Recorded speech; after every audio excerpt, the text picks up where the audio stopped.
Assalamualaikum warahmatullahi wabarakatuh. Salam sejahtera bagi kita semua. Saya Mirza Ratriadi. Ini adalah video penutup dari rangkaian seri tutorial bahasa pemrograman C++.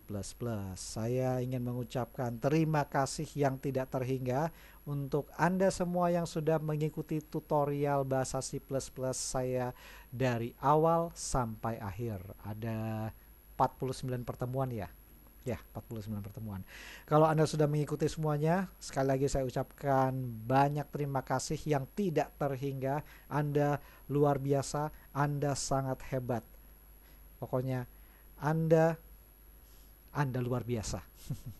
Luar biasa sekali. Oke, jadi pesan saya, kalau memang Anda ingin serius dalam mendalami dunia bahasa pemrograman, Anda harus banyak-banyak latihan, banyak-banyak baca tutorial, baca dokumentasi, banyak diskusi dengan rekan-rekan Anda seperjuangan. Artinya rekan-rekan Anda yang kebetulan punya minat juga di bidang pemrograman. Jadi untuk mendalami dunia pemrograman itu, kalau kata saya ya, ini pendapat saya pribadi ya, Anda boleh setuju boleh enggak, Anda harus punya 3 modal utama. Pertama, tekad yang kuat, itu pertama. Kedua, Anda harus punya kemampuan logika yang baik. Ketiga, Anda harus bisa bahasa Inggris.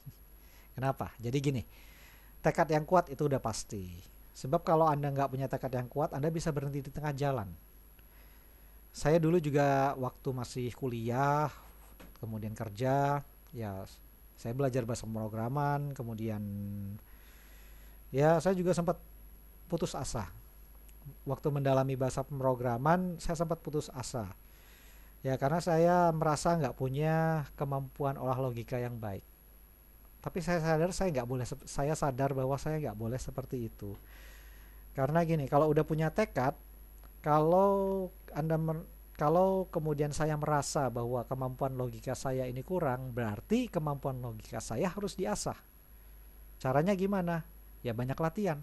Banyak latihan, banyak baca dokumentasi, banyak bertanya di forum-forum, banyak bertanya kepada rekan-rekan atau teman-teman yang berprofesi sebagai programmer. Gitu. Jadi pertama tekad yang kuat itu. Jadi kalau nggak ada tekad ya Anda bisa berhenti di tengah jalan kayak saya dulu. Itu pertama. Kedua ya punya itu logika, kemampuan olah logika yang bagus. Jangan khawatir, kemampuan olah logika itu bisa diasah. Jadi nggak perlu putus asa. Kalau emang Anda punya tekad, Anda bisa asah terus kemampuan logika Anda. Saya sendiri bukan seorang yang mempunyai kemampuan logika yang bagus, karena saya sendiri jujur aja saya bekerja bukan sebagai seorang programmer meskipun saya bekerja di bidang IT. Tapi saya bukan programmer. Saya jauh dari jauh, masih jauh mau dibilang seorang programmer pun bukan. Hanya kebetulan saya senang aja bahasa pemrograman, saya belajar, kemudian saya coba buat tutorialnya di YouTube gitu. Ketiga, Anda harus bisa bahasa Inggris. Kenapa? Ya, karena bahasa pemrograman itu kan bahasa Inggris. Apalagi kalau Anda bertanya kepada forum-forum di luar negeri, contohnya di Stack Overflow, ini salah satu web yang sangat terkenal, namanya Stack Overflow. Nah ini, Stack Overflow ini tempat berkumpulnya para pakar-pakar di bidang teknologi informasi. Kita bisa cari apa yang kita mau cari, misalnya C++ class and object. Nah, kita cari pakai bahasa Inggris. Jangan khawatir kalau bahasa Inggris Anda merasa masih kurang. Saya juga bukan orang yang fasih berbahasa Inggris. Bahasa Inggris saya belepotan. Jangan khawatir, teknologi informasi udah makin canggih. Sekarang kan udah ada Google Translate, kita bisa terjemahkan segala macam bahasa yang ada di dunia ini ke bahasa Anda sendiri. Nah, di sini kita bisa lihat nih yang berhubungan dengan C++ class and object itu apa. Kita juga bisa posting pertanyaan kita di sini. Kita bikin akun di Stack Overflow, terus kita posting pertanyaan yang berhubungan dengan pemrograman, nanti dibalas sama para pakar-pakar ahli pemrograman yang ada di seluruh dunia ini. Nah, tentunya pakai bahasa Inggris. Jadi jangan khawatir kalau Anda mentok dalam bahasa Inggris, ya bisa dipelajari kok itu. Kalau Anda sering-sering baca, sering-sering latihan, ya ntar Anda paham sendiri. Anda akan lancar sendiri. Nggak perlu fasih kok. Saya juga nggak fasih bahasa Inggris. Tapi seenggaknya kalau baca dokumentasi ya alhamdulillah masih ngerti. Gitu. Ya, itu 3 modal utama dalam mempelajari bahasa pemrograman. Anda juga bisa gabung ke pemrograman forum-forum lokal kayak Kaskus contohnya. Di sana kan ada bagian programmer lounge di bagian teknologi informasi. Nah, itu ada sub-sub forum tertentu yang membahas bahasa pemrograman tertentu. Ada Java, ada PHP, ada Python dan sebagainya. Ya, Anda tinggal masuk aja posting pertanyaan. Kemudian nanti ada yang jawab.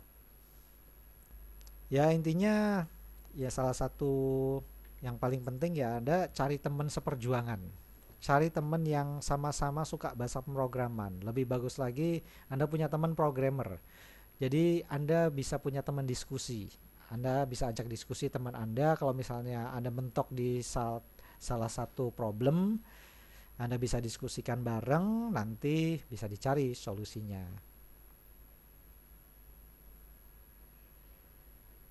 Oke, saya nggak mau terlalu berpanjang lebar. Sekali lagi saya ucapkan terima kasih yang tidak terhingga kepada Anda yang sudah mengikuti rangkaian tutorial C++ ini dari awal sampai akhir.